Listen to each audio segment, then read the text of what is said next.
आज शुक्रवार 8 डिसेंबर. आपल्याला अजूनही आसुरी संपत्तीच्या लोकांची वैशिष्ट्ये ज्ञानदेव सांगतायत आणि ती समजून घ्यायची. अलंकापुरी पुण्यभूमी पवित्र, तिथे नांदतो ज्ञान राजा सुपात्र. तया आठवीता महापुण्यराशी, नमस्कार माझा सद्गुरु ज्ञानेश्वरासी.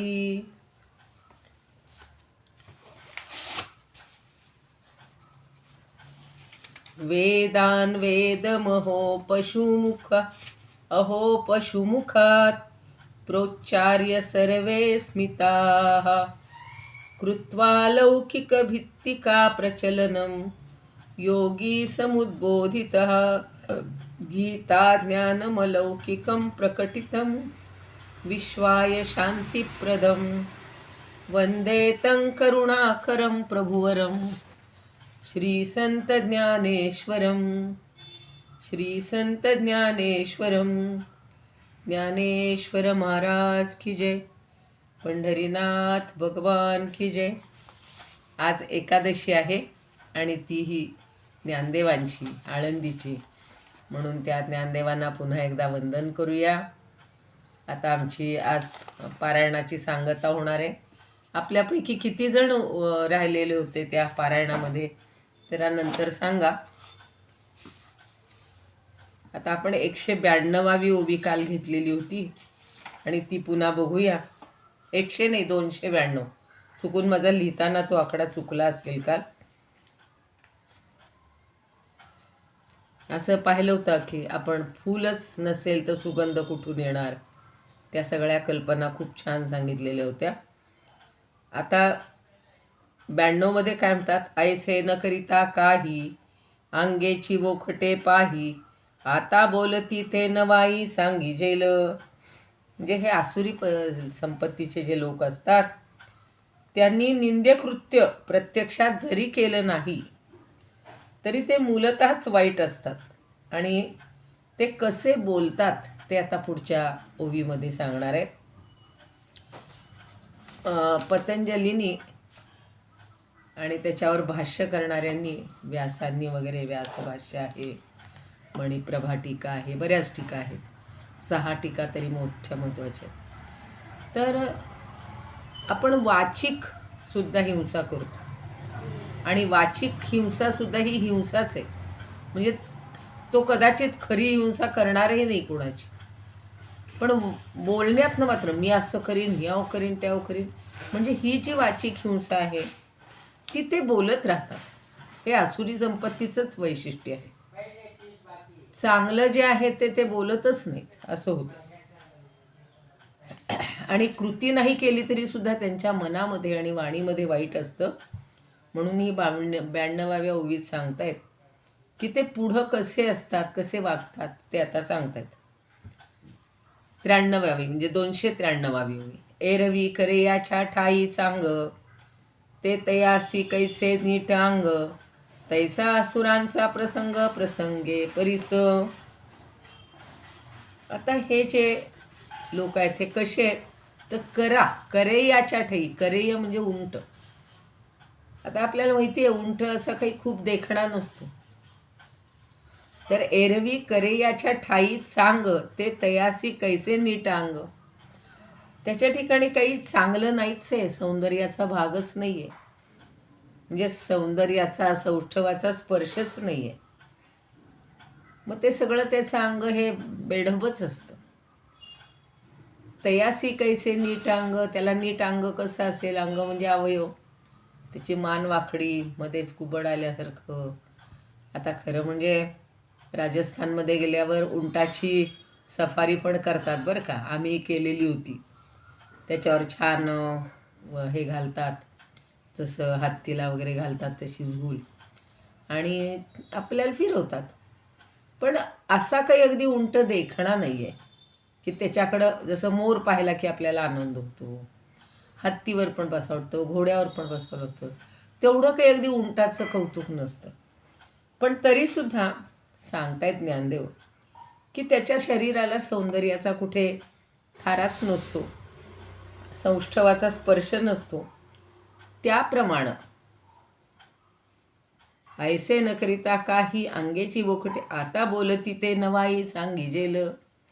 त्याप्रमाणे ते लोक म्हणजे आसुरी लोक कसे बोलतात किंवा त्यांच्याबद्दल सांगायचंच आलेलं आहे, सांगण्याचा भाग आलेला आहे.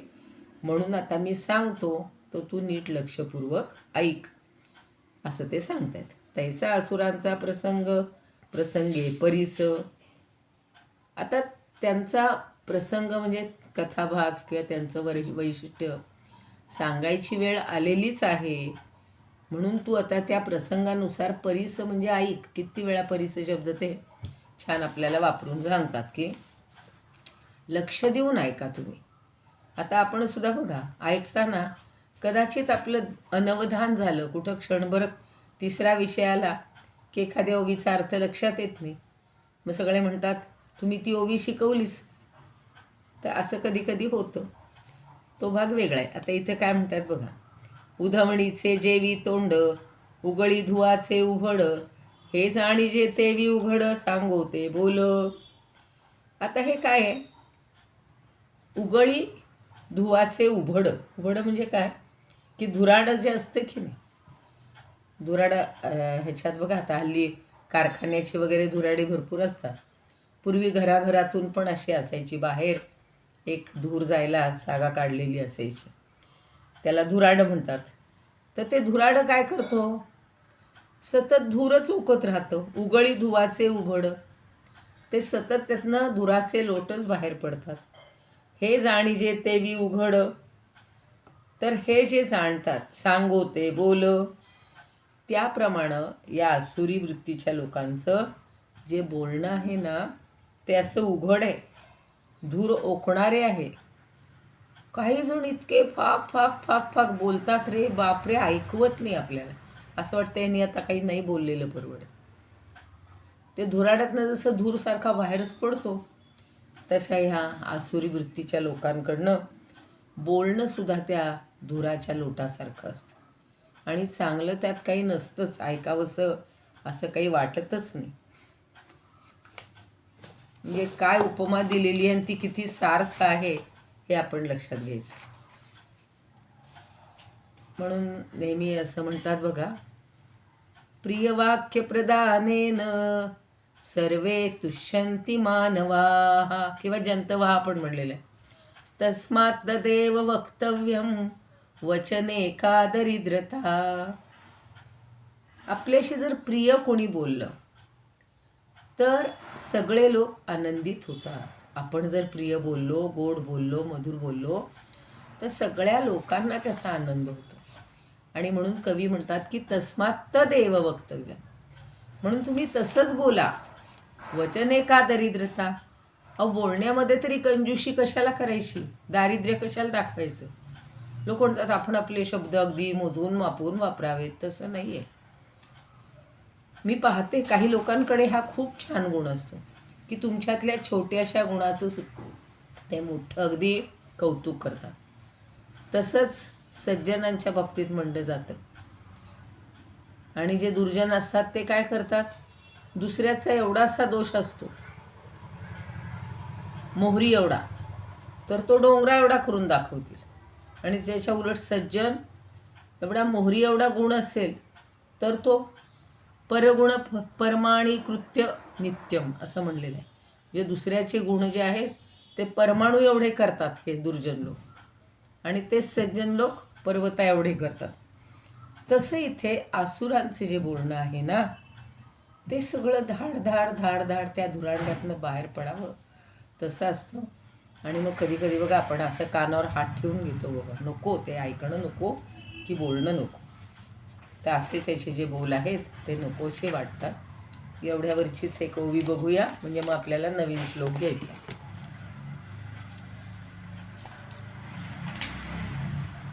वाकडे सर्वांगी उंटाचे शरीर, तैसीच साचार स्थिती यांची, किंवा धुरांड्याच्या तोंडातून साच, निघे धुराचाच लोट जैसा, तैसेची भाषण आसुरांचे जाण, सांगू विवरून तेची आता. आता त्याचं भाषण कसं असतं हे विवरण करून सांगतायत बरं का. पुढचा श्लोक पण खूप छान आहे भगवंतांनी सांगितलेला. असत्यमप्रतिष्ठन्ते जगदाहुरनीश्वरम् अपरस्परसम्भूतं किमन्यत् कामहैतुकम्. असत्यम संधी आहे बघा. असत्यम अप्रतिष्ठम. अप्रतिष्ठ म्हणजे ज्याला काही बूड नाही, आश्रय नाही, असं आश्रयरहित. आणि असत्यम मुख्य म्हणजे पूर्णपणे असत्य, सत्याचा तिथे अभाव असतो. ते म्हणजे ते आसुरी लोक. जगत आहुहु अनीश्वरम. इथं संधी आहे बघा. जगत म्हणजे हे सगळं जग. आहुहु म्हणजे सांगतात, म्हणतात. कसं आहे? अनीश्वरम. अहो हे जग निर्माण झाले ना, हे ईश्वराशिवाय निर्माण झाले असं ते सांगत असतात. आणि पुढं अपरस्पर संभूतम. एकमेकांच्या मदतीने एखादं कार्य छान होतं की नाही, आपण समाजामध्ये पण पाहतो. पण ते म्हणतात अपरस्पर संभूतम म्हणजे हे केवळ अपरस्पर झालेलं आहे. स्त्री पुरुष म्हणजे स्त्री पुरुषांच्या संबंधातून, संयोगातून हे जग उत्पन्न झालेलं आहे. पण आपोआपच झालेलं आहे. त्याला ईश्वर विश्वर कुणी करता नाही. पुढं म्हणतात किम अन्यत. किम अन्यत. किम म्हणजे काय, कोणतं. अन्यत म्हणजे दुसरं. हैतुकम म्हणजे कारण. पण कशाशिवाय? काम हेतुकम. केवळ काम हेच त्याचं कारण आहे. कामामुळं पुरुष स्त्रिया एकत्रित येतात आणि त्यांच्यामुळे हे सगळं जग उत्पन्न होतंय. बाकी याला कोणी कारणीभूत नाही. देव तर नाहीच, ईश्वरच नाहीच. म्हणजे त्यांची किती कोती वृत्ती आहे बघा. आणि ते नास्तिकच आहे. पण काही अडचण आली की मात्र देवाला हाका मारतात बरं का. त्यांचा आस्तिकपणा तेव्हा जागा होतो. पण एरवी मात्र त्यांची जी वृत्ती आहे ते सगळं असत्य, बिनबुडाचं म्हणतो तसं, बिना आधाररहित असं बोलणं असतं. आणि ईश्वर नाही असंच सांगणं असतं. आणि हे जे निर्माण झालं जग, हे कामाच्या, जे काम या पुरुषार्थ आहे खरा तो, पण कामामुळंच हे उत्पन्न झालेलं आहे. त्याच्यात मागे दुसरं कुठलंही कारण किंवा अन्यत काम आहे तिथं, त्याला दुसरं कुठलं कारणच नाही. इतकं ते ठामपणानं सांगतात. जसं काही यांनी अनुभवच घेतला आहे सगळ्या जगाचा. सगळं जग असं चाललं असतं. आपण का म्हणतो की झाडाचं पानसुद्धा परमेश्वराच्या शक्तीशिवाय किंवा सामर्थ्याशिवाय हालत नाही, पडत नाही. त्याची जर शक्ती असेल, त्याचा जर इशारा असेल तर वारा वाहणार. म्हणून त्याच्या इशाऱ्यानं सूर्य तापतो, त्याच्या इशाऱ्यानंच वायू संचार करतो, त्याच्या इशाऱ्यानंच सगळे पृथ्वी, आप, तेज, वायू, आकाश ही पंचमहाभूतं ही त्याच्या तोलामुळंच, त्याच्या सामर्थ्यामुळंच आपापलं काम करत असतात. नाहीतर बघा रामानी, परवा मी सांगितलं कुठेतरी याच्यामध्ये मनाच्या श्लोकात तुम्ही ऐकलं असेल, की काळाची गती थांबवली होती रामानी. श्रीकृष्णांनी सुद्धा. रामानी कधी गती थांबवली होती? ज्या वेळेला राम जन्माला आला, तो तर बाळ होता हो, पण बाळ असला तरी परमात्माच होता. आणि त्यावेळेला अयोध्येतल्या लोकांना खूप आनंदोत्सव साजरा करायचा होता. पण असं जर खूपच उत्सव साजरा करत राहिले तर आपापली कामं लोक सोडून राहतील, त्यांची कामं हे होणार नाहीत. म्हणून रामाने काय केलं, त्या काळाची गतीच कुंठित केली. आणि तो 1 दिवसाचा काळ 1 महिनाभर त्यांनी एन्जॉय केला, उत्सव केला. पण वाटला तो 1 दिवसच. एवढी ताकद आहे या परमेश्वराकडे. आणि हे सांगतायत की परमेश्वर काही सामर्थ्य म्हणजे त्याचं सामर्थ्य नाहीच. किंवा अजून दुसरं म्हणजे आपण हे जर गीता आणि ज्ञानदेवी रोज वाचतो आहोत. मला सांगा, त्या ज्ञानदेवांनी एक अध्याय एका दिवशी घेतला आहे. आणि आपल्याला एक अध्याय अभ्यासायला किती दिवस लागत आहेत, किती महिने लागत आहेत. म्हणजे आपली बुद्धी ती बघा आणि त्यांची बुद्धी ती बघा. हे साक्षात परमेश्वराचे अंश. म्हणून श्रीकृष्णाने ज्या वेळेला रणांगणावर कुरुक्षेत्रावर गीता सांगितली, तर ती गीता ज्या वेळेला सांगितली त्यावेळेला सुद्धा तो काळ थांबला आहे. नाही तर मग बाकीच्या लोकांनी एवढं 1.5-2 तास काय करायचं होतं, बघायचं होतं का एकमेकांना? नाही. तर भगवंतानी तो स्तब्धता आणली त्याच्यामध्ये, काळामध्ये, आणि पटपट पटपट सगळं सांगितलंय. पण तो एक क्षणासारखा काळ घालवलेला आहे. लगेच दुसऱ्या क्षणाला तो उठलाय आणि खरं युद्ध, म्हणजे जगाच्या दृष्टीनं तो दुसरा क्षण आहे, यांच्या दृष्टीनं म्हणजे भगवंताच्या दृष्टीनं तो दुसरा क्षण आहे. जगाच्या दृष्टीनं तो मधला काळ बराच झाला असता, पण त्यांनी तो थांबवून ठेवलेला होता. बघा आता, म्हणून आता त्यांचं बोलणं कसं आहे, तर असत्य आहे, निराधार आहे, आणि एकमेकांशिवाय विना आधाराचं हे जग कामामुळे उत्पन्न झालं आहे असं ते सांगतायत. आता याच्यावरच्या ओव्या बघू आणि मग त्याच्यावरच्या स्वरूपानंदांच्या बघू. 295वी ओवी. तरी विश्व हा अनादी ठावो, येथ नियंता ईश्वर रावो, सावडी ये न्यावो अन्यावो निवडी वेदू. आता काय छान वर्णन केले बघा त्यांनी, की हे दृश्य कसं आहे, हो विश्व कसं आहे, अनादी आहे. त्याची तारीख सांगता येत नाही जन्माची, पण आपण काळयुग म्हणतो, सत्ययुग, द्वापरयुग, या युगानुसार कृतयुग, कलियुग, आपण ते युगाचा प्रारंभ सांगतो आणि म्हणून त्याचा तसं सांगता येईल. पण खरं ते अनादी आहे, पुन्हा पुन्हा येतं, पुन्हा पुन्हा जातं. पण येथ नियंता ईश्वर रावो, ज्ञानदेव सांगतायत की खरा म्हणजे या विश्वाचा नियंता कोण आहे, ईश्वर आहे, राय आहे. राय म्हणजे राजा आहे, हा राजा आहे सगळ्या विश्वाचा. आणि चावडी ये न्यावो अन्यावो निवडी वेदू. आणि पूर्वी काय असायचं की शाश्वत अशी चावडी आहे ही, आणि त्याच्यावर न्याय प्रवृत्ती आणि अन्याय प्रवृत्ती यांचा न्यायनिवाडा होतो. निवडी वेदू, वेदू म्हणजे होतो, जाणला जातो. प्रत्येक गावामध्ये एक अशी चावडी असायची, म्हणजे ऑफिस गावाचं. आणि मग कुणाच्या काही अडचणी असल्या, कुणाची काही संकट असली, कुणाचे काही तक्रारी असल्या की त्या चावडीवर येऊन सांगायच्या, आणि मग तिथे न्यायनिवाडा व्हायचा. मग ते पोलीस पाटील असतील, ग्रामपंचायत सरपंच असतील, हो की नाही, हे सगळे महत्त्वाचे अधिकारी 5-7 तिथे जमणार आणि न्यायनिवाडा होणार. तसं वेदवाङ्मयाच्या सुंदर आणि शाश्वत चावडीवर, म्हणून त्यांनी म्हटलं की निवडी वेदू, हे वेदांनी सगळं सांगितलेलं आहे. वेद म्हणजे वेदवाक्यम प्रमाणम असं म्हटलं जातं. वेदांनी जे सांगितले त्याच्यावर विश्वास ठेवायचा, आस्तिक्य बुद्धी ठेवायची. पण हे जे आहेत आसुरी लोक, ते विश्वासच ठेवत नाही. आणि मग न्याय अन्यायाचा निवाडा ह्या वेदाच्या चावडीवर होत असतो किंवा वेदवाङ्मयामध्ये होत असतो, असं ज्ञानदेव आपल्याला सांगतात. वेदी अन्यायी पडे तो निरय भोगे दंडे, सन्यायी तो सुरवाडे स्वर्गी जिये. आणि मग वेदांच्या दृष्टीनं जो माणूस अन्यायी असतो, अन्यायी पडे म्हणजे काय, जो अन्यायी असतो तो निरय भोगे दंडे. निरय म्हणजे नरक, नरक यातना त्यांची शिक्षा भोगतो. परवा मी सांगितलं तुम्हाला की ते त्या विष्णुधामला मोठाल्या भिंतींवर केवढ्या मैल लांब कोरलेलं आहे की त्या नरकामध्ये काय काय शिक्षा भोगायला लागतात. त्या अणकुचीदार तलवारी असतात, एवढ्या मोठ्याल्या त्या कढया असतात, त्याच्यामध्ये ते तेल किंवा पाणी उकळत असतं, त्याच्यामध्ये लोकांना टाकलं जातं जे अन्यायानं वागतात, जे आसुरी संपत्तीचे असतात.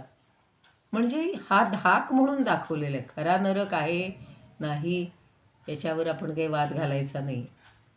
पण आपण म्हणतो ना, जशी इच्छा तशी फळं, किंवा जैसे ज्याचे कर्म तैसे फळ देतो रे ईश्वर. आपण जसं कर्म करू तसं आपल्याला फळ भोगावंच लागतं. मुलं छान अभ्यास करतात, त्यांचा पहिला नंबर येतो, आणि जे कॉपी करतात ते नापास होतात. किंवा पास होऊनही काही फायदा नसतो, पुढच्या वर्गातलं त्यांना काहीच कळत नाही. म्हणून इथं त्यांनी सांगितलं की वेदाच्या दृष्टीनं जो माणूस अन्यायी असतो तो नरकयातनाची शिक्षा भोगतो. आणि हेच इथे पटवून द्यायचे की म्हणून आपण असं अन्यायी, देवाच्या विरुद्ध, वेदांच्या विरुद्ध काही वागायचं नाही, काही बोलायचं नाही. ऐसी हे विश्वव्यवस्था अनाजी जे पार्था, येते म्हणती ते वृथा अवघेची हे. ही एक विश्वाची यंत्रणा आहे, व्यवस्था आहे आणि ती पूर्वापासून चालत आलेली आहे. ही जगराहाटी आहे, पण या जगराहाटीला सगळं खोटं म्हणणारे, येते म्हणती ते वृथा. हे आसुरी वृत्तीचे लोक त्याला वृथा म्हणतात, खोटं म्हणतात, वायफळायचं म्हणतात. अवघ्याची हे सगळं थोतांड आहे. बघा काही लोक सांगतात अगदी ऊर बडवून असे मोठमोठ्या आवाजात अगदी उंचासनावर उभं राहून म्हणत असतात, हे सगळं थोतांड आहे, हे आम्हाला मान्य नाही, देवानी काही केलं नाही. म्हणजे असे ते अशा पद्धतीत बोलत असतात. तसं मला सांगावं असं वाटते. आणि ते आसुरी प्रकृतीचे, त्यांना याच्यावर विश्वासच नाही आहे. यज्ञ मूढ ठकिले यागी, देव पिसे प्रतिमा लिंगी, नागविले भगवे योगी समाधी भ्रमे. मग ते काय काय म्हणतात ते सगळं इथं सांगितलं की हे यज्ञ याग यांनी मूढ झालेले लोक आहेत आणि त्यांनी ठकिले म्हणजे लोकांना फसवले. यागी म्हणजे यज्ञामध्ये, यज्ञापायी लोकांना फसवले. देवपिसे प्रतिमा लिंगी, आणि देवाच्या प्रतिमा घेऊन लोकांना तिथेही वेड लावलेला आहे. कोणी कोणी शिवलिंग, कोणी काही ज्या ज्या प्रतिमा आहेत. आणि हेच केलं न हो या सगळ्या दुष्टांनी. आता काही कोणाचं नाव नाही घ्यायचं, पण इतके आघात केले, स्वाऱ्या केल्या. चांगली लिंग होती, चांगल्या मूर्ती होत्या, नाकं तोडली, हात तोडले, पाय तोडले. इतक्या सुंदर रेखाटलेल्या मूर्ती या काही अशा मनानेच नव्हत्या रेखाटलेल्या, ती मनामध्ये कोरलेली होती. वेदामध्ये किंवा सगळीकडे जी वर्णनं आहेत त्याच्यानुसार ह्या देवांच्या प्रतिमा निर्माण केलेल्या होत्या. पण हे आसुरी प्रकृतीचे लोक त्यांनी हे सगळं उद्ध्वस्त केलं. बघा शिवलिंग, किती शिवलिंग तोडून ठेवलीत. आणि मग हे काय करतात ते सांगतायत की नागविले भगवे योगी समाधी भ्रमे, आणि भगवी वस्त्र वगैरे परिधान करणारे हे योगी समाधीच्या भ्रमाने फसले गेले असं ते सांगतात. आता त्यांना समाधी कधी माहितीच नाही, ध्यान माहितीच नाही, त्यामुळं ते त्यांना सगळी फसवणूक करतायत असं सांगतात. आता आजसुद्धा काही लोक असे आहेत, फसवणारे लोक आहेत. फक्त रूप घ्यायचं, सोंग घ्यायचं, अमुक अमुक वेशभूषा केली की आपण योगी वाटू, संत वाटू, अशी भूमिका घेतात. आणि खरं त्यांचं आचरण चांगलं नसतं. म्हणजे एखादा कोणतरी फसवणारा भेटतो, त्यामुळं सगळ्या बाकीच्या चांगल्यांवर असा शिंतोडा उडतो. म्हणून काय म्हटले बघा की देवपिसे प्रतिमा लिंगी, नागविले भगवे योगी समाधी भ्रमे, तेथापले निबळे भोगी जे जे वेंटाळे, हे वाचोनी खे वेगळे पुण्य आहे. आणि म्हणून ते म्हणतायत की आपल्या सामर्थ्यावर जे जे काही उत्तम आहे, भोगी जे जे वेंटाळे, इथं वेंटाळे म्हणजे असं वेटाळे घालणं वगैरे अर्थ नाही घ्यायचा. तर या विश्वामध्ये जे जे काही सामर्थ्यानं उत्तम आहे आणि आपण कवेत घेऊ शकतो, त्याला वेटाळू शकतो, ते सुखाने भोगावं. ते वाचून खे वेगळे पुण्य आहे. जे आपल्याला सुख मिळते हे आपण भोगायचे, त्याच्यापेक्षा काही वेगळं सुख असतं का? जे जे या विश्वामध्ये विश्वानं किंवा या परमेश्वरानं आपल्या सामर्थ्यानं जे जे निर्माण केलेलं आहे ते आपल्याला आपल्या कवेत घेता येतं आणि त्याचा आस्वाद घेतल्यानंतर आपल्याला सुख मिळतं. अगदी साधं बघूया, कुठेही गेलं तरी. आता बघा त्या रामायणातलं आता वाचतीये ना अयोध्याकांडात, की राम एवढा वनात गेला आहे, चित्रकूट पर्वतावर आहे, तर किती फळं, किती फुलं, किती प्रकारचे सुगंध, हे सगळं त्यांनी आस्वाद घेतलेला आहे त्याचा. आणि म्हणून ते म्हणतात की या ठिकाणी आलेलं नाही आहे कुणीच, कारण सगळ्या वेली सुरक्षित आहेत, अशा ढिल्या झालेल्या नाहीत, सगळ्या फुलांचा सुगंध जसाच्या तसा आहे, सगळी फळं लगडलेली आहेत. म्हणजे हे जे सौंदर्य परमात्म्यानं निर्माण केलेलं आहे त्याचा आपण आस्वाद घेऊया. तो म्हणतोय की आपण आता इथेच राहूया, इथे आपल्याला सुख मिळेल आणि त्याचा आस्वाद घेऊया. आता स्वतः तो परमात्मा असून सुद्धा मनुष्य रूपात जन्माल्यामुळं असं वाक्य खूप बोलतोय. ते थापले निबळे भोगी जे जे वेटाळे, ते वाचोनिके वेगळे पुण्य आहे. मग त्याच्यापेक्षा काही कुठलं वेगळं पुण्य आहे का? वेगळं पुण्य नाहीच आहे. आपल्याला चांगलं मिळालंय हेच आपलं पुण्य आहे. ना अशक्तपणे अंगिके, वेगळ वेंगाळी नटके, ऐसा गादी जे विण विषय सुखे तेची पाप. आता काय म्हणतात की आपल्या अंगात जर सामर्थ्य नसेल, अशक्तपणा असेल, तर मग काय होईल? वेगळं वेंटाळी नटके, आपल्याला जे विषय आहेत ते कवेत घेता येणार नाहीत, किंवा सगळी संपत्ती जी आहे, विषय सुखे म्हणलेले आहे त्याने, ऐसा गादी जे विण विषय सुखे, तर विषयांचं सुख आपण घेऊ शकत नाही. किंवा संपत्ती असेल तर ती पण अशी कवटाळता येणार नाही, गोळा करता येणार नाही.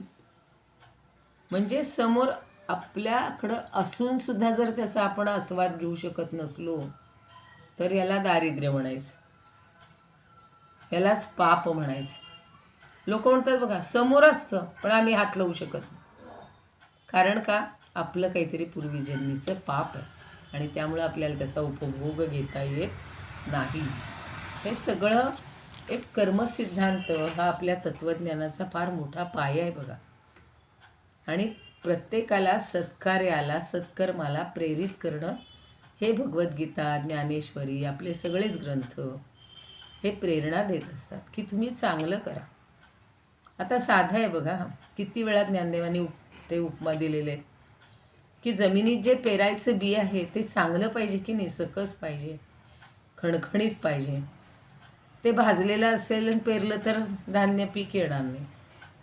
ते अगदी कमी दर्जाचं, हलक्या दर्जाचं असेल, ते पेरलं तर निकृष्ट पीक येईल. ही व्यवहारातली उदाहरणं आहे. तसं आपण जर चांगलं कर्म केलं तर आपल्या कर्माचं चांगलं फळ आपणहून येणार आहे, मागावं पण लागणार नाही. म्हणून ऐसा गादीचे विणविषय सुखे तेची पाप. तर धनसंपत्ती गोळा करता येत नाही म्हणजे हे आपल्याला दुःखानं गांजण्याची वेळ येते आणि त्याला पाप म्हणायचे. म्हणून त्यांनी म्हणले तेची पाप. गादीचे म्हणजे त्याची उपभोग घेणं अशा अर्थी तो शब्द वापरलेला.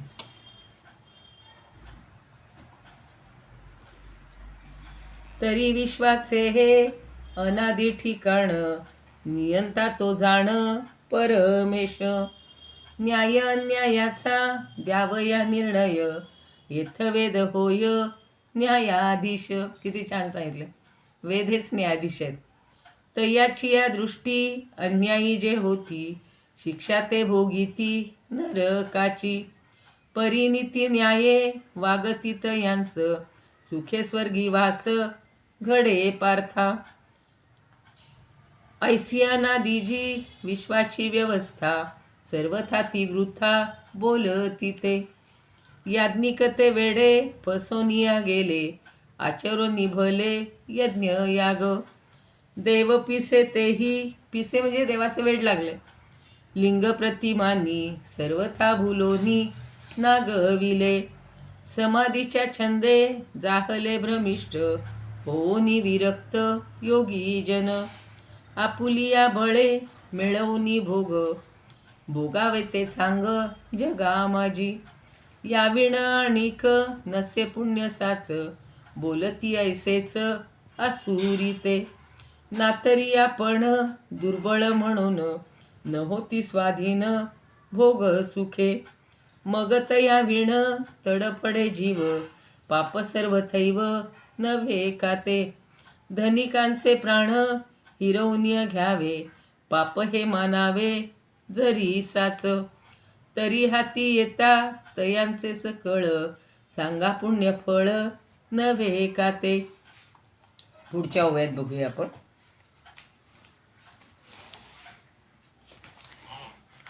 प्राण घेपती संपन्नांचे, ते पाप जरी साचे, तरी सर्वस्व हाता येत यांचे, हे पुण्यफळ की. आता इथं ज्ञानदेव मुद्दाम विरुद्ध ह्यांनी म्हणतायत की अज्ञानानं व्यापलेले जे लोक आहेत ते काय करतात, तर घेपती संपन्नाचे प्राण. अहो, जे धनाढ्य आहेत, जे समृद्ध आहेत, त्यांचे प्राण घेतात, त्यांचा जीव घेतात.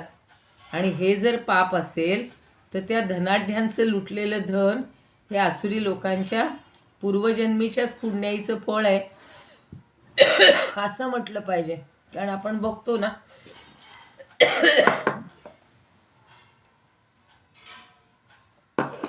खूप लोक दुसऱ्याला ओरबाडून स्वतःचे सुख मिळवतात आणि संतांना इतका त्रास देतात लोक. मग संतांनी काय पूर्वजन्मी पाप केलंय म्हणून आता भोगावं लागतंय का?